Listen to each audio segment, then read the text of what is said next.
Allez, on fait le point sur nos fleurons, les géants du CAC 40. On voulait savoir en matière de dividendes ce qu'ils font.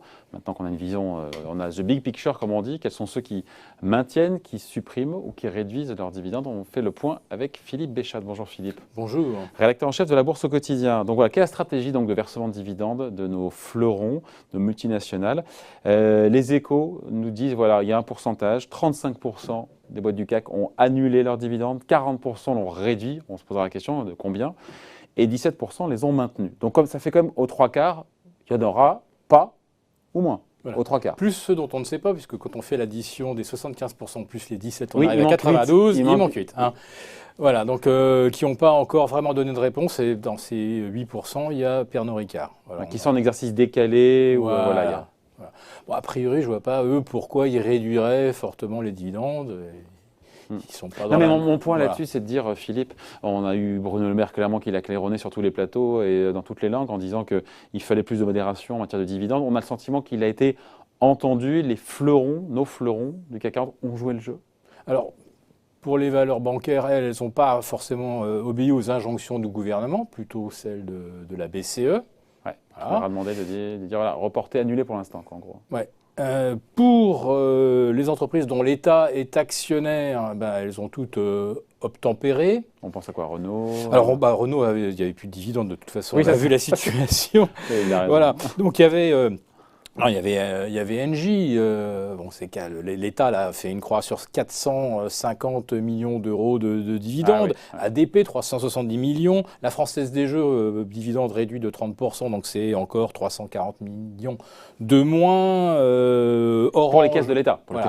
Alors Orange et Française des Jeux, donc eux ont obtempéré, mais avec une cote mal taillée, donc des dividendes réduits de 30%. Voilà. Grosso modo, l'État, il se prive de 1,3 milliard de dividendes cette année. Il faut être cohérent en même temps. Si l'État demande à faire un effort, quand l'État est actionnaire, il aura moins. Ça tombe sous le sens. Hein. Ouais. Donc là, on parle des groupes qui n'avaient pas le choix, donc ceux qui sont contrôlés par l'État, qui ont souscrit un prêt garanti par l'État, qui ont fait appel au mécanisme d'assurance de chômage partiel. Donc ceux-là, ils n'avaient pas le choix en même temps.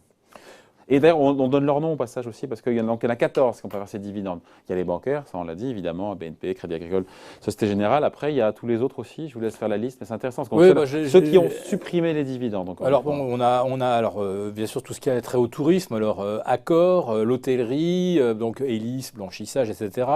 De façon un peu plus surprenante. CAC 40, on reste CAC 40. Oui, on reste ou SBF 120 pour les grosses valeurs du SBF. Voilà. Donc, alors, ADP, Arcelor, Atos.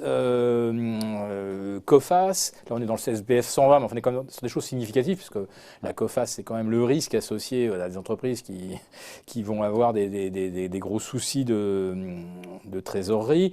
Il y a Safran, les Airbus, on a Eiffage, Essilor, Forestia, Fnac, Jean-Claude Decaux, M6, Orpea, Safran, donc tout ce qui est trait bien sûr au secteur aérien. Donc Safran rejoint bien sûr Airbus, ADP, etc.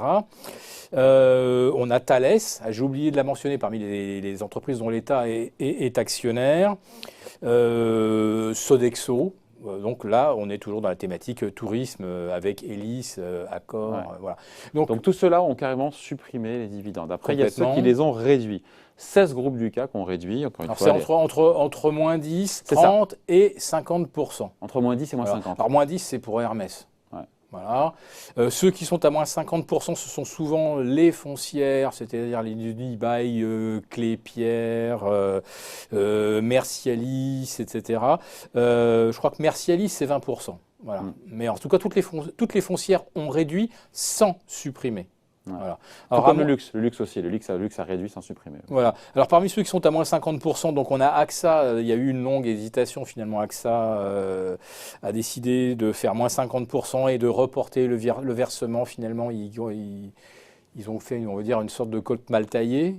On a longtemps hésité, je crois, chez AXA. Ils avaient annoncé d'abord 50% et maintenant, ça sera peut-être versé en 2021. Ils se le réservent pour l'année prochaine. Voilà. Donc cette année, je crois qu'il n'y aura rien. Okay. Mais c'est reporté. Voilà. Veolia, Carrefour, Capgemini, Publicis, Michelin, c'est moins 40. Ouais. Voilà. Et dans ceux qui sont à moins 30, donc on a effectivement le luxe, on a Kering, LVMH. Voilà, plus Capgemini, Suez et ST Micro qui, à mon avis, fait un geste. Mais je pense qu'ils n'avaient pas de souci pour verser un dividende intégral qui aurait été, je pense, supérieur au milliard. Ouais. Donc pour les 40% de boîtes du CAC 40 qui ont réduit leur dividende sans le supprimer, la baisse tourne autour de, en moyenne, 20-30%. On va dire que c'est 30%. 30% en moyenne. Voilà. Ok. Après, il y a les boîtes du CAC 40 qui, elles, ont maintenu leur dividende. Air Liquide, Danone, Dassault Systèmes, Schneider, Sanofi, Vivendi et Total. Voilà. Alors Total, tant mieux, puisque c'est le premier en termes de dividendes, c'est 7 milliards. Alors, arrondi, quoi, c'est 7 milliards. Sanofi, c'est 4 milliards.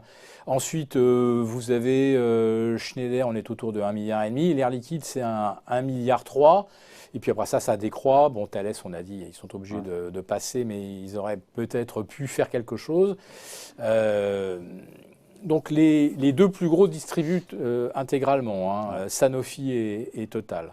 Ouais. Ce qui peut se comprendre aussi parce que derrière, l'activité en 2019 aussi a été florissante, donc ces dividendes 2020 et de récompenser une activité sur 2019. Voilà. Et le plus gros dividende qui va manquer, ça sera celui de BNP.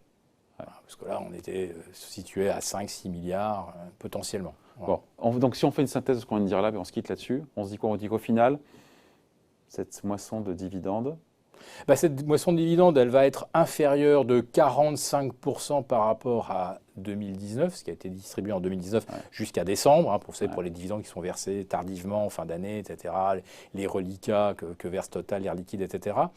Donc c'est moins 45%.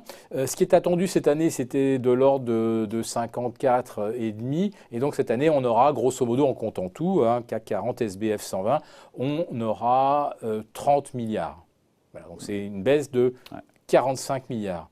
Alors moi, je ne me suis pas intéressé à quelque chose, c'est est-ce qu'il y a une corrélation entre la baisse des dividendes et le rebond, le non-rebond des actions? J'ose espérer qu'il y a un vague lien quand même, non? Eh bien, à 80%, je dirais qu'il n'y a pas vraiment de corrélation. C'est-à-dire que vous avez des entreprises qui continuent de verser, certes, moins 50, moins 30, et dont le cours de bourse est encore à moins 40, moins 50 depuis le début de l'année. Je pense notamment aux foncières, Unibail, Klépierre. Et puis vous avez des entreprises qui versent quasiment rien ou qui verseront rien et dont les cours sont repartis comme une balle à la hausse. C'est l'impact du secteur, c'est l'impact sectoriel du Covid aussi de la crise, non? Absolument. On voit avec les rebonds qu'on a eus là, sur les 3 mois, on va dire 18 mars, 18 juin, c'est très lié effectivement à l'idée qu'on se fait de la conjoncture, des perspectives de bénéfices. Alors 2020, bien sûr, on est sur 2021-2022. Donc les valeurs qui sont le plus achetées sont celles dont on pense que 2021-2022 iront bien, iront mieux. Alors je pense à iront mieux. L'Air Liquide qui va continuer de voir progresser son chiffre, Schneider, Legrand, c'est des entreprises qui sont, on va dire, dans un espèce de canal ascendant qui a à peine été abîmé par la crise du Covid.